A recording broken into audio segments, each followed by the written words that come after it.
learning. Okay, so this is problem 1218. It's on page 517. It says each of the systems shown is initially at rest. Assuming the pulleys to be weightless and neglecting axial friction, determine for each system A, the acceleration of block A, and B, the velocity of block A after 2 seconds, and then finally C, the velocity of block A after it has moved through 8 feet. Okay, so these are two different kinds of questions. One question asks about the motion of the block after a certain time. The other asks about the motion of the block after a certain distance. And if you look, there are 3 different scenarios given here. Each one has a pulley that is pivoting on ground, so I'll draw it this way. There's our pulley on ground, there's our axle, and you can see the ground here supporting the axle. And case 1 has a 250 pound block A, and I'll write the weight of these off to the side in the different cases. On one side. On the other side is block B, and block B is a smaller mass than block A. This is case 1. Case 2 involves the same pulley setup, but this time, instead of having a block for B, the rope is simply being pulled on. There's just a force P. And the force that P is applying is the same as the force being applied by block B in case 1. Case 3 is a little bit different. There's still a pulley pivoted on ground. There's still a block A, but this time block A is a much higher mass and block B is a higher mass. So let me go ahead and start writing in the masses of these things in the various cases. Now notice this is 250 pounds mass, not 250 pounds force. Obviously, a force of 250 pounds will be applied to the rope due to block A. But it's still 150 or 250 pounds mass. There's a 150 pound mass for block B in case 1. In case 2, load P is 150 pounds force. Okay, not pounds mass, it's pounds force. And block A is still 250 pounds.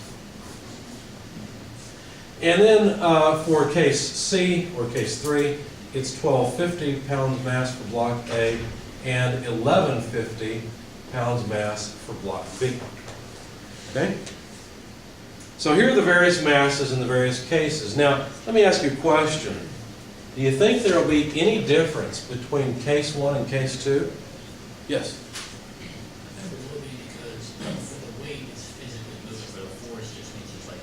Okay, so you think there will be a difference because with the weight it's physically moving, with the force it's just a force being applied. Okay, anyone agree with that? You see a couple of nods, yes, some people not sure. Anyone want to argue the opposite case? Why should they be exactly the same? Yeah? What do you? Oh, you weren't. Okay, all right. Well, let's find out. We can simply apply the equation sum of force equals mass times acceleration to these cases and answer the questions that were given and then see what happens. Now, just intuitively, I agree with what you're saying. There's actually a motion of a mass here, whereas here there's no mass. So if we're going to change the velocity of this mass, it seems like that would involve something a little different than just a force being applied to the rope. So let's find out. Now, of course, here, what's the difference between this case and, say, this case? Well, there's 1,000 pounds added to each of the masses. Why would that make any difference? I mean, is this case going to be exactly like case 1 or no? No, I agree. Why not? It's more weight. It's more weight, yeah, but both of them have the same addition of weight. Yeah. They're closer together, right? The ratio. They're closer together, right? If you look at the ratio of the two masses, really it's not just the difference between the two, it's the ratio of the two, we believe, that will be important. So let's find out if that's the case. Let's see if any ratios appear of the masses as we solve this. All right, now, how do we solve a problem like this? How many people have seen free body diagrams? How many people love free body diagrams? How many people are going to do free body diagrams even though you don't love them? I need to see all the hands right now, okay? In chapter 12, you need to write down free body diagrams, okay? They'll save you more than they'll hurt you. Okay, so let's do that. Let's start with case 1 and make a free body diagram. So let's see, we've got block A. What forces act on block A? Because if we're going to deal with sum of forces equals mass times acceleration, we better know what all the forces are. So what forces act on block A? Really, this would be true for all 3 cases. Force of the rope. Force of the rope, some tension, right? What else? Gravity. So essentially the weight, which by the way is just the mass of A times the acceleration of gravity. Okay? How about for block B? Now in some cases, of course, there is no block B. But when there is, what would that free body diagram look like? Essentially the same, right? There'd be a tension in the rope because it's the same rope, so the tension would be the same throughout the rope. But here we'd have weight, not exactly of A, but here we'd have the weight of B, which would be the mass of B times the acceleration of gravity. Okay, so there's our free body diagrams. They're pretty straightforward. In fact, if we're going to deal with sum of forces equals mass times acceleration, then it's probably time to start writing that down. So for block A, let's set up an equation. Sum of forces in the y direction, which I'll just take y to be positive in the upward direction. The forces that act on A would be tension less mass of A, acceleration of gravity, and that is equal to the mass of A times the acceleration of A. Now be careful here. Students get confused because they don't know the difference between the left-hand side of the equation, sum of forces equals mass times acceleration, and the right-hand side. This piece here is literally the sum of forces. It's the left-hand side of the equation. It's all the forces that are acting on the body. The right-hand side is something completely distinct. It's how the body reacts to the forces that are applied. That make sense? So I'm no longer interested in this. In fact, it'd probably be better to write it this way. Summing forces gives me this, which is equal to how the body responds. Does that make sense? Okay. So let's do the same thing for block B. Summing forces in the y direction on block B, there's going to be tension less the weight of B, which equals the mass of B times the acceleration of B. Now, will the acceleration of A and the acceleration of B be the same thing? Be careful, these are vector equations, right? So if the acceleration of A is upward, the acceleration of B will be downward. So from chapter 11, there's really a very fundamental or simplistic equation we could write, which says that the acceleration of A is just equal and opposite to the acceleration of B. Now we could have written a rope equation and talked about the distance from a datum to A and to B, but this is what you come up with, right? And so you know this by intuition.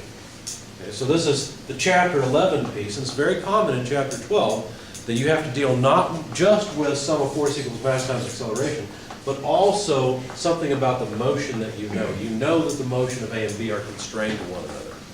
Okay? So that's important. All right. So here's our equations. These apply essentially to all cases, except of course we don't have a sum of forces on B for case 2. We haven't plugged in any numbers yet, so all of this works. So let's see what happens. We should be able to use these equations and put them together because look, what do we have? Well, we have unknowns as tension and 2 accelerations. So how many unknowns do we have? We have 3. How many equations do we have? 3. That's a good thing. Until you get 3 equations and 3 unknowns, you won't be able to solve the problem. If you have 4 unknowns, how many equations will you need? 4 equations, right? This is simple. If you don't have them all, you're missing something, okay? Don't think that algebra is going to somehow magically make it all just work out. Okay? That doesn't happen. All right. So what would I like to do? Well, I'd like to simplify this a bit and reduce the number of equations. So let's do that. What could we do? Well, let's see. Obviously, what I do here will only apply to cases 1 and 3 because case 2 doesn't have this equation. Okay? In fact, case 2 only has this equation. So let's see what we've got. Let's see. know, I don't know exactly what I did in my notes, so I'm going to just put the equations together and solve it. What would I like to know? Well, I want to know things about the motion of A and B. I'm not particularly interested in the tension. So what could I do? Well, I could eliminate the tension from the two equations. How? Well, from the equation for A, tension is mass of A multiplied by the acceleration of A. And then if I move this term to the other side, it would be plus G. For equation B, for block B, the tension would be equal to the mass of B multiplied by the acceleration of B plus G. I can set those two equal to each other and say then that the mass of A multiplied by the acceleration of A plus G is equal to the mass of B times the acceleration of B plus G. Okay? Now, I've got two unknowns in this one equation. I've got the acceleration of A and the acceleration of B. Now, in the problem statement, they asked about the motion of block A. They didn't ask anything about the motion of block B. So I'm going to eliminate the motion of block B in favor of the motion of block A. So what I'm going to do is use this equation to get rid of the acceleration of B. It's pretty obvious that's just the negative of the acceleration of A. Okay, so now I've used up the equations. I've got one equation, one unknown. Let's solve for the acceleration of A and be done with it. So the mass of A, acceleration of A, notice I would multiply over here and move to the other side. So plus the mass of B, acceleration of A, is equal to, I'm going to move this term to the other side, the negative mass of A, G, okay, and then plus the mass of B times G. See what I did? I just put the terms together that involved acceleration of A on one side and then everything else on the other side. Turns out they're both just dealing with G. Okay? All right, so now let's solve for the acceleration of A. The acceleration of A then is, let's see, did I do that? Yeah, that should be okay. Should be negative, let's just do it this way. Should be G multiplied by the mass of B less the mass of A. So that gives me the numerator, just simplifying that a bit, factoring the G out, divided by the mass of A plus the mass of B. So in a way, yes, the ratio of the masses makes a difference. But it's the ratio of the difference over the sum. Okay? And that's what makes a difference. All right, so there's the acceleration of A. I can apply this to both case 1 and case 3.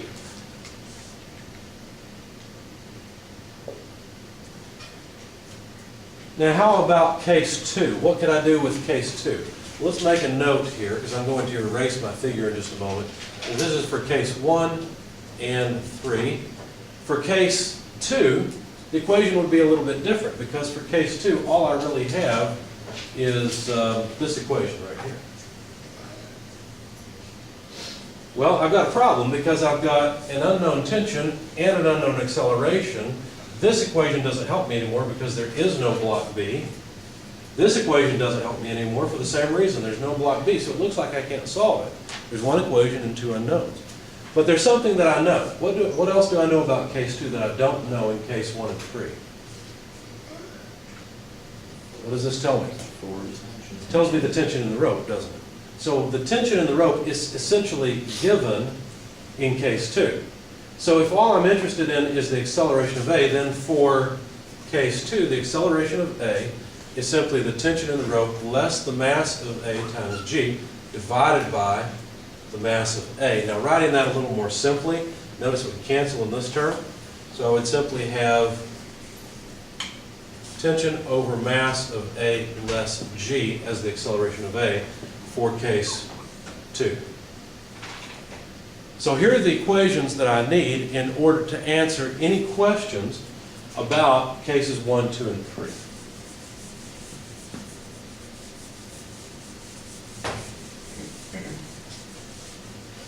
Now, don't just look at the questions that are given in the problem and think you'll be able to just answer them by intuitively throwing some numbers together that are given. That doesn't work. You have to go through all the math, and believe me, every time that we go into a chapter 12 problem, you will have to write sum of force equals mass times acceleration, because that's the way the problems are set up. So you can cheat a little bit and know that when you're in chapter 12, just bite the bullet, write down sum of force equals mass times acceleration, work with it as far as you can, and then try to answer the questions. Notice I haven't really, in particular, tried to answer any of the questions so far. I've just worked with the equation. All right, now let's find out the questions again. A, what's the acceleration of block A? We can answer that. We've essentially solved for it. We just haven't plugged in any numbers yet. So let's do it. So for case 1 and 3, the equation is the same, but the answer will be different. Okay?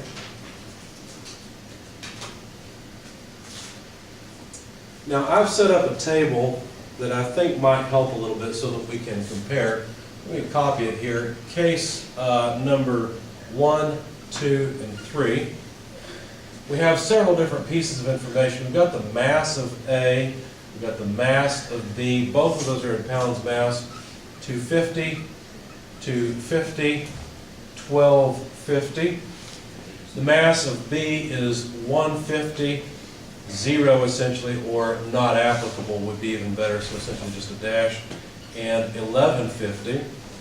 Then the tension in pounds force is something I'm not really interested in. I did solve for it, but I'm going to leave that off for the sake of space. And then the acceleration of A is something we can solve for. So as I solve these equations and plug in numbers, I have a place to put it, and then I can erase the board and keep my space. Okay? So for case 1, acceleration of A is G. We are in English units, so 32.2 feet per second squared is the acceleration of G. The mass of B for case 1 is 150. The mass of A is 250. Both of these are pounds mass, divided by the mass of A plus the mass of B. Okay. When you plug all this in your calculator, and by the way, this is pounds mass, so the pounds mass just go away. What you find is that the acceleration in case A is a negative 8.05, and this is feet per second squared. Okay. How come it's negative? Well, you have to take you have to take 250 from 150. So basically, it's just a quarter of G, because it's 100 over 40. Okay. If I wanted to solve, so that's case 1. For case 3, it would be similar. The acceleration of, I'll tell you what, let me do it this way. Let's apply this to case 3 and just change the numbers. That's easy enough to do. We just need to add a 1 before all of these, right? Okay.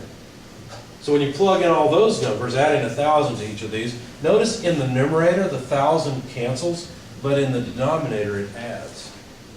Okay. So what that means is that the acceleration is a smaller fraction than it was before, because all we've really done is made the denominator a lot larger.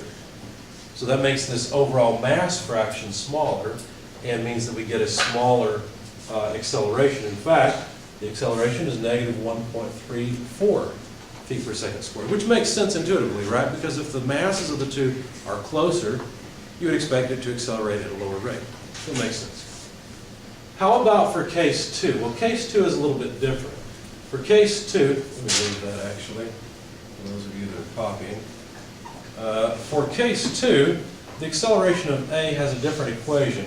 It is the tension, which is 250 pounds force, divided by the mass of A. Well, the mass of A for case 2 is 250 pounds mass. Can I just plug in pounds mass instead of pounds force so I don't have to deal with this little problem? No, I can't, because I'm looking for acceleration. Pounds force per pound mass is a unit of acceleration.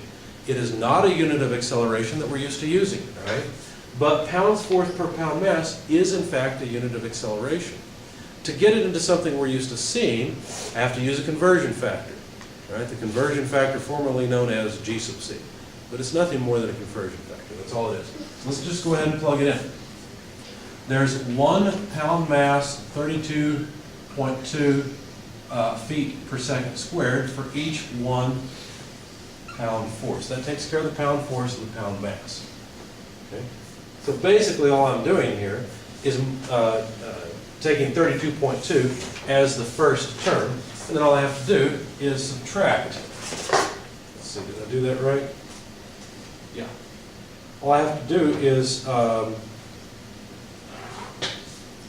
I've done something wrong here because, Should be 150. I'm sorry? The top one should be 150. Top is 150, thank you, that's where I'm going wrong. No, that's not possible, it's 250 because it's the mass of A. But for the sake Thought it was A is, Oh, it's 150, the force applied is Yeah. 150, thank you, okay. All right, so I was gonna say it's just gonna sit still, which makes sense if the tension in the rope is equal to the weight, then of course. Okay, so there we go, that's better. So minus, finally then, 32.2 feet per second squared, because I still have to subtract off G. Anyway, plug that in your calculator and you'll get negative 12.88 feet per second squared. Now this is interesting, because the amount of force being applied to the rope, the tension of the rope, is exactly equal to what the weight of block B was in case 1. But the system responds differently. Notice the acceleration is not as high in case 1 as it is in case 2. Why would that be? You're applying the same force. Why? The tension in the rope is different, you're right, that is one key thing. In fact, when I calculated the tension in the rope, it looks like I didn't bother doing it, so I don't know what it is, but it would be different. Now, here's the way I think of it. In this case, the acceleration is higher because there is less mass to accelerate, right? There's 250 pounds mass in A to accelerate, but there's no longer 150 pounds mass to be accelerated in B. It's gone. Right? The effect of it's still there, the weight of it, if you will, is still there, but the mass is gone. And since the mass is gone, now the acceleration can be higher because there's less mass to accelerate. Does that make sense? Because in case 1, we're accelerating 400 pounds worth of mass, whereas in case 2, we're only accelerating 250 pounds mass. Yes? how did you get the negative 12 from the last equation? Yeah. Because this number is a fraction of 32.2 that is less than 32.2, but you have to subtract 32.2 from it. So this piece is smaller than this piece. Basically, this term is smaller than this term. Minus G now. Yes, minus G. So with that equation there, like This one? Yeah. So tension Yes. is 150, right? The tension, yes, the tension is 150 And pounds. divided by the mass, which is 250, 250 pounds mass. and minus G, right? Where you get all those 1 pound times 32? This is a Yeah. conversion factor because pounds force per pound mass is acceleration. Okay. So is feet per second squared, but I can't add those two because they are different units of acceleration. Good question. Okay. Anything else? Okay.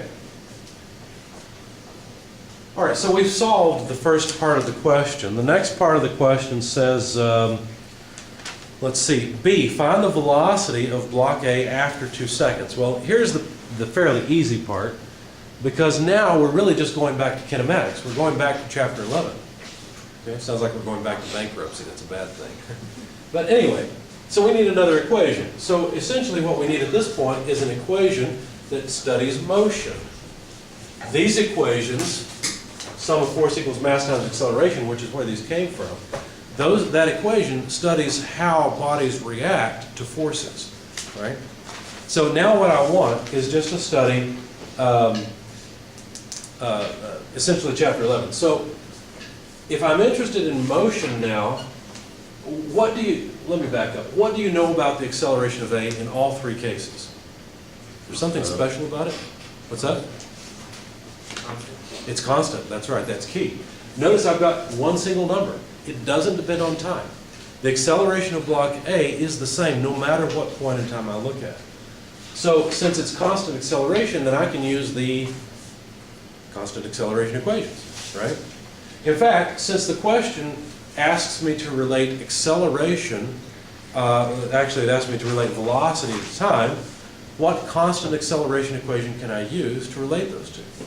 Well, how about something like this? The velocity of A is equal to the initial velocity of A plus the acceleration of A times time. Wouldn't that work? What is the initial velocity of A? Well, we're told that it starts from rest, so that's 0. So we're just back to chapter 11 now. This has very little to do with chapter 12. except that we realize we can plug in an acceleration that we found using Chapter 12's ideas. And essentially, the only idea that's really there is sum of forces equals mass times acceleration. All right, so that's easy enough. We know that the time that elapses is 2 seconds. Let's see. Let's do it this way. So the velocity of A evaluated at 2 seconds would be, let's see, for case 1, negative 8.05 feet per second squared multiplied by 2 seconds. Okay. Now you plug that in your calculator,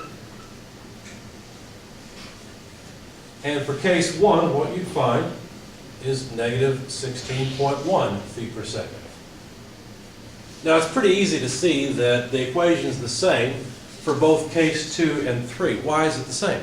Because we're studying motion now, we're not studying what causes the motion. And since we know the acceleration, the equation is the same, it's just 2 times time, or 2 seconds worth of time. Okay, so we're basically just multiplying all the accelerations by 2, the equation is exactly the same, and you get negative 25.76 feet per second, negative 2.68 feet per second, right? Because numerically, all we're doing is multiplying that column by 2. Okay. What else did they want to know? Well, in part C, they said, find the velocity of block A after it has moved through 8 feet. That's a little bit different of a question. Let me erase this part. So we'll finish off the table in a moment. But the question is, what's the velocity of the block after we've moved through a certain distance? So what constant acceleration equation relates velocity to distance? Well, x equals x naught plus v naught t plus 1/2 acceleration t squared would relate position to time, right? That's not really what I want. I want something that relates velocity to position. Okay? How about this equation? How about VA squared equals VA naught squared plus 2 acceleration of A delta x, or in our case, since it's moving in the vertical direction, delta y. And remember that? That's a really handy equation when you don't want to involve time. When all you want to do is involve or relate velocity to position and acceleration. Okay? So if we rearrange this equation, it's pretty easy. We just want the velocity of A, so we'll just take the square root of the right-hand side, noting that the initial velocity of block A is always 0 in all cases, and this is 2 acceleration of A, delta y. Now, looking at this, you might initially think, oops, I've got a problem, because the acceleration of A is always a negative thing. And it looks like I'm going to try to take the square root of a negative number.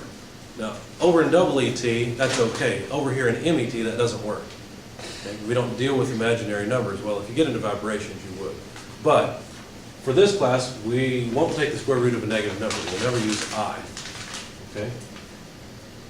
All right, so delta y is our only other chance to keep from trying to take the square root of a negative number. In fact, the only statement of the problem is that the block has moved through 8 feet. Well, how would the block move through 8 feet? Well, it would move down. So its change in position would be a negative 8 feet in all cases. Okay?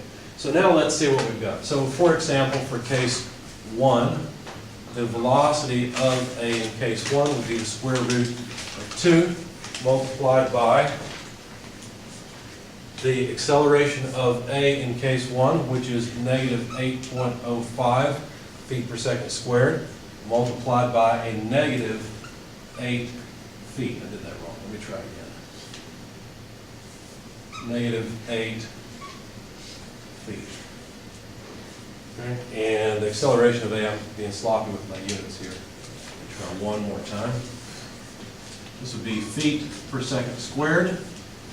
And here's our negative 8 feet. What units will the velocity have? Feet per second, because we've got feet squared per second squared. Take the square root of the number, you have to take the square root of the units too, so you'll have feet per second. Plug that in your calculator, and what do you get?